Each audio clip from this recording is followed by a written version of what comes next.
श्री कष्टभंजन देव हनुमान जी महाराज की जय हो। आज हूँ आयो छू हनुमान जी महाराज मंदिर है सारंगपुर धाम।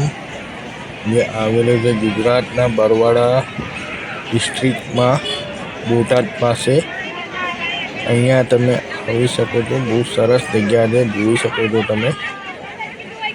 अहींया लोको ક્યાંય ક્યાંયથી દર્શન કરવા આવે છે।